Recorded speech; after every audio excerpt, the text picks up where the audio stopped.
দর্শক আসসালামু আলাইকুম। আমি সাকিব, আপনাদেরকে স্বাগত জানাচ্ছি আমার চ্যানেল সাকিব কানাডাতে। আজকে একটু কথা বলবো একটি রিপোর্ট নিয়ে, যে সম্প্রতি একটি রিপোর্ট বের হয়েছে যে কানাডাতে গত কয়েক বছরে কতজন মানুষ ইনল্যান্ড অ্যাসাইলাম নিয়েছে। অর্থাৎ কানাডায় প্রথমে এসেছে, কানাডায় এসে তারপরে তারা অ্যাসাইলাম দাবি করেছে। তো যারা জানেন না তাদের জন্য একটু বলি যে কানাডাতে বেসিক্যালি আরো কিছু কিছু আছে। বেসিক্যালি দুই ধরনের অ্যাসাইলাম হয়। একটা অ্যাসাইলাম হচ্ছে যে কানাডায় তাদেরকে আমন্ত্রণ জানায় যে তোমরা অ্যাসাইলাম করতে পারো কানাডাতে। যেমন আমরা যদি একটু ইউক্রেনের কথা বলি, যে যখন ইউক্রেন যুদ্ধ চলে তখন ইউক্রেন থেকে অনেক মানুষ কিন্তু কানাডাতে আসে। এবং তারা আসছে, তারপরে আফগানিস্তান থেকে অনেকে এসেছে। এমনকি বাংলাদেশের যখন রোহিঙ্গা ক্রাইসিস হয়, সেই রোহিঙ্গা ক্রাইসিসের সময় কিন্তু অনেক রোহিঙ্গাই কানাডাতে এসেছে আফগানিস্তান থেকে, যেটা বললাম, ফিলিস্তিন থেকে, এবং এই মুহূর্তে ইরান থেকেও অনেক লোক এসছে। এবং তারা গভর্নমেন্টের পৃষ্ঠপোষকতায় কানাডায় এসে তারা অ্যাসাইলাম দাবি করেছে, অর্থাৎ তারা অ্যাসাইলাম নিয়েছে। অর্থাৎ এই অ্যাসাইলামটা গভর্নমেন্টের পৃষ্ঠপোষকতায় হয়েছে। গভর্নমেন্ট বলেছে যে তোমরা আসতে পারো, এসে তোমাদের জীবন যদি হুমকির সম্মুখীন হয় তোমরা অ্যাসাইলাম ক্লেম করতে পারো। এবং আপনারা জানেন যে এই যে দেশগুলির কথা বললাম, এগুলি যুদ্ধ বিধ্বস্ত দেশ, এবং এই যুদ্ধ বিধ্বস্ত দেশ থেকে মানুষ এসে জীবনের হুমকির কথা, তাদের জীবনের হুমকি ছিল, সেই জীবনের হুমকির কারণে তারা কানাডা এসে অ্যাসাইলাম করেছে। কিন্তু আরেকটা রয়েছে ইনল্যান্ড অ্যাসাইলাম, অর্থাৎ অনেকে কানাডাতে আসেন, ভিজিট ভিসা আসেন, স্টুডেন্ট ভিসায় আসেন, এবং ভিজিট এবং স্টুডেন্ট ভিসা এসে ইনল্যান্ড অ্যাসাইলাম দাবি করে। অর্থাৎ নেমে প্লেনে থেকে নেমে এয়ারপোর্টে দাবি করে। অনেকে নায়াগ্রা ফলস দেখার কথা বলেন, নায়াগ্রা ফলস দেখে তারপর শেষে তারপরে বলে কানাডাতে আসেন, এবং নায়াগ্রা ফলস দেখে অ্যাসাইলাম দাবি করেন। তো এই ধরনের সংখ্যা, তো আজকে একটু সেই ধরনের সংখ্যাটা বলবো, যে ইনল্যান্ড অ্যাসাইলাম। তো মনে রাখবেন যে শুধু যে বাংলাদেশ তাই না, বাংলাদেশ সহ ভারত, পাকিস্তান সহ বিশেষ করে মেক্সিকো, ও এর মধ্যে একটি বড় অবস্থা আছে। এই সমস্ত দেশগুলি থেকে অনেক পরিমাণের মানুষ এসে, এবং সাউথ আফ্রিকা এবং সাউথ আমেরিকারও অনেক দেশ আছে, তারা এসে কানাডাতে অ্যাসাইলাম দাবি করেছে। এবং এই সংখ্যাটা যদি আপনাদের একটু দেখাই, যে সংখ্যাটা যে হারে বাড়ছে, এবং সেই বাড়ার ফলে কি প্রভাবটা হয়েছে সেটা একটু বলবো।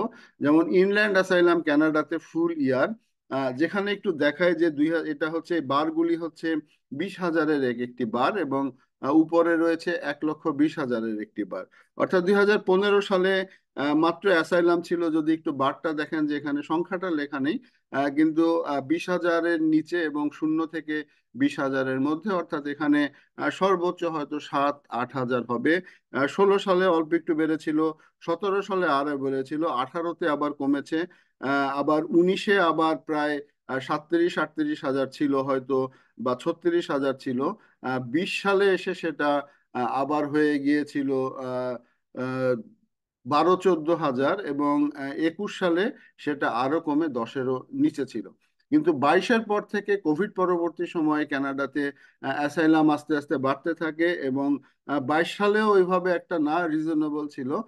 22 সালে মোটামুটি আহ 30 থেকে 32 হাজার ছিল, কিন্তু 23 সালে এসে সেই অ্যাসাইলামের সংখ্যাটা অনেক বেড়ে যায়, এবং প্রায় 70 হাজারের কাছাকাছি।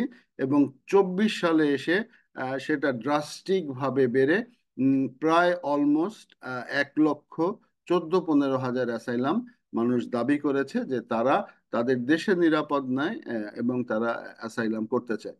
তো এই সংখ্যাটা আবার একটু দেখেন, যে যেখানে 2015-তে ছিল হয়তো 8 হাজারের মতো, সেটা 2020-এ এসে সেটা 1,10,000-এর চেয়েও বেশি। আমার ধারণা 1,15-16 হাজারের মতো অ্যাসাইলাম 2024 সালে কানাডাতে এসে দাবি করেছে।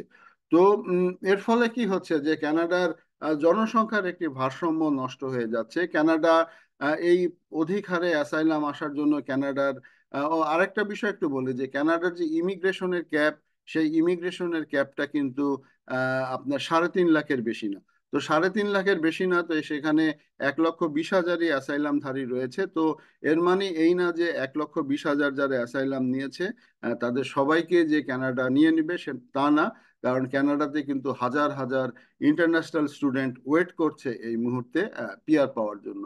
তো ভিডিওটার মূল উদ্দেশ্যটা হচ্ছে যে এখনো যারা ভাবেন যে কানাডাতে আসবেন, কানাডাতে এসে তার ভিজিট ভিসা আসবেন, ভিজিট ভিসা এসে অ্যাসাইলাম ক্লেম করবেন, বিষয়টা আসলে অতটা স্মুথ কিন্তু আগামীর পথগুলি হবে না।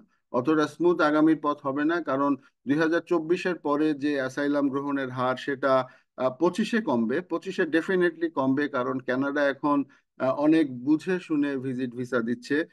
এবং নতুন যে আইনটি করেছে, আপনারা জানেন যে সেই নতুন আইনটিতে হচ্ছে যে নতুন আইনটিতে হচ্ছে যে তারা কানাডা তাদের দেশ থেকে কিন্তু যারা অ্যাসাইলামধারী যারা আসবে, এবং যদি কেউ কানাডার যদি বর্ডার গার্ড মনে করে যে কাউকে এয়ারপোর্ট থেকে ফিরিয়ে দিবে, তাহলে কিন্তু এয়ারপোর্ট থেকে তাদেরকে ফিরিয়ে দিতে পারবে। তো যেটা হচ্ছে যে মনে রাখবেন যে ভিজিট ভিসা এসে অ্যাসাইলাম দাবি করা কানাডার ইমিগ্রেশনের কোনো পার্ট না। অনেকেই না বুঝে না শুনে এসেছেন।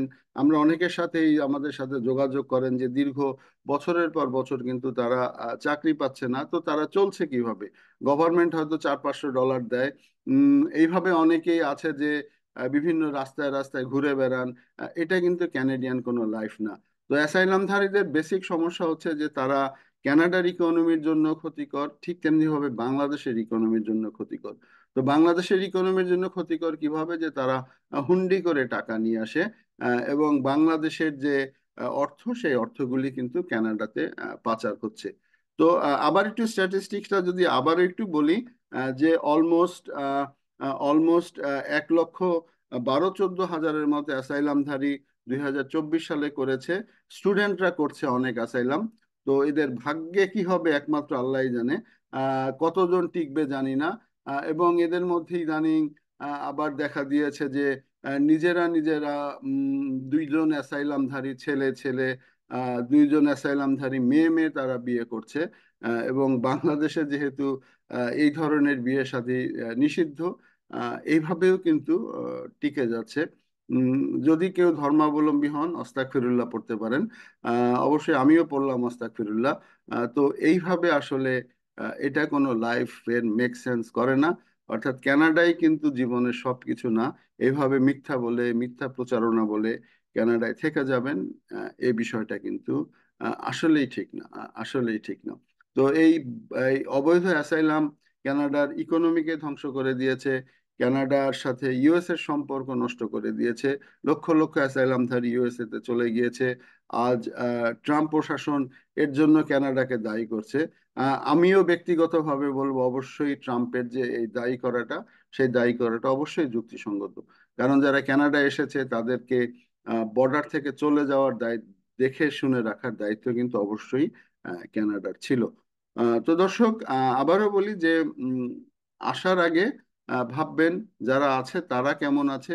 মানুষের ফেসবুকের ছবি দেখে কখনো কানাডাকে জাজ করবেন না, কখনো ফেসবুকের ছবি দেখে কানাডাকে জাজ করবেন না। দর্শক, ধন্যবাদ, আবার দেখা হবে। আসসালামু আলাইকুম।